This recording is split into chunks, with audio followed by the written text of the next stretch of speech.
ખુશીસ કિચનમાં આપ સૌનું સ્વાગત છે। આજે આપણે બનાવીશું મરચાના ભજીયા। તો ચોમાસામાં મરચાના ભજીયા ખાવાની બહુ જ મજા આવે છે। તો એના માટે મેં 250 ગ્રામ જેટલા ભોલા મરચાં લઈ લીધા છે। તો આપણે જ્યારે મરચાં લઈએ છીએ એને કટ કરી લેવાનું છે।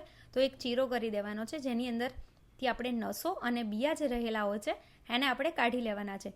તો આપણે અત્યારે એક એક કરીને બધા જ મરચાં જે રહેલા છે એની અંદરથી બિયા અને રહેલી નસો કાઢી લઈશું। તો તમને ભજીયા ખાવાની બહુ જ મજા પડી જશે। તમે જોઈ શકો છો કે આપણા બધા જ બિયા નીકળી ગયા છે બધા જ મરચાંમાંથી। તો મરચાંની અંદર મસાલો ભરવા માટે આપણે મસાલો તૈયાર કરવા માટે મેં અહીંયા ખટ્ટા મીઠા જે ચવાણું આવે છે એને લઈ લીધું છે। તો મિક્સર જારની અંદર લઈ લઈશું અને આપણે સારી રીતે પીસી લઈશું। તો તમે જોઈ શકો છો અહીંયા આપણે દરદરી પેસ્ટ સરસ મજાની તૈયાર કરી દીધી છે ચવાણામાંથી। તો આવી રીતની તમારે પેસ્ટ તૈયાર કરી લેવાની।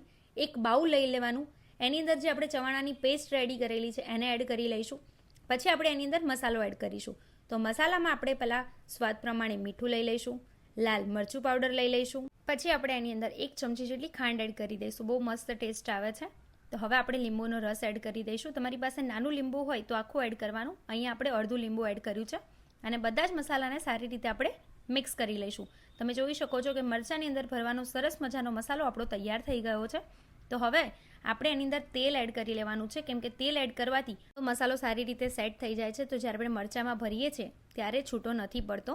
તો હવે આપણો તૈયાર થયેલો જે મસાલો છે એને આપણે મરચાંની અંદર સારી રીતે ભરી લેવાનો છે।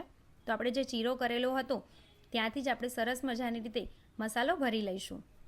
તો આવી રીતે આપણે મરચાંની અંદર સરસ મજાનો મસાલો ભરી અને મરચાંને સારી રીતે ફિક્સ કરીને સરસ મજાની રીતે દબાઈ દેવાનું છે, કેમ કે ઘણી વખત એવું થાય છે કે તમે સરખી રીતે દબાવો નહીં તો તમારો મસાલો નીકળી જાય। તો હવે આપણે ચણાનો લોટ લઈ લીધો છે। તો જ્યારે પણ આપણે કોઈ પણ જાતના ભજીયા બનાવીએ છીએ ત્યારે ચણાના લોટને ચારી લેવાનો હોય।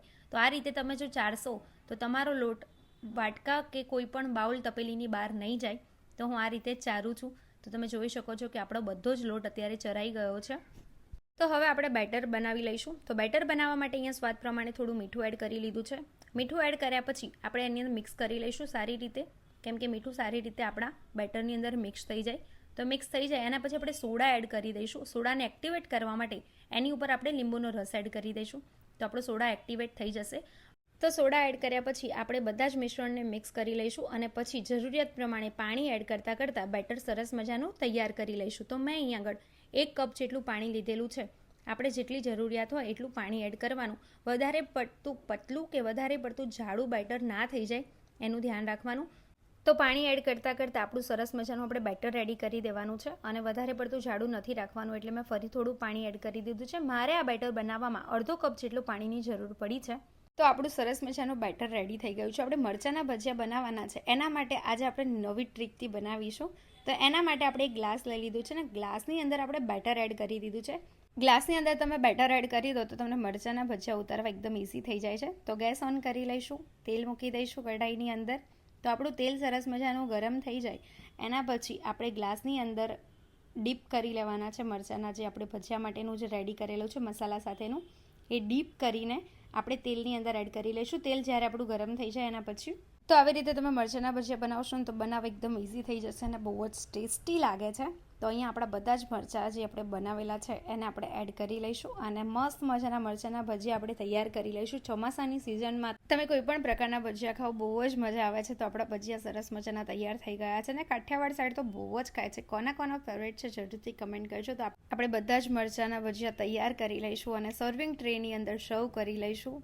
તો છે ને એકદમ સરળ રીત, ઘરે બનાવવા બહુ જ ઇઝી છે। તો તમને લોકોને મારી આ રેસીપી કેવી લાગી જરૂરથી કમેન્ટ કરજો। તમે આના કેચઅપ કે ખજૂર આમલીની ચટણી સાથે પણ ખાઈ શકો છો, બહુ જ મજા આવે છે। તો વિડીયો સારો લાગ્યો હોય તો લાઇક, કમેન્ટ, શેર, ચેનલને સબસ્ક્રાઈબ કરી દેજો। મળી એક નવી રેસીપી સાથે, ત્યાં સુધી બાય બાય।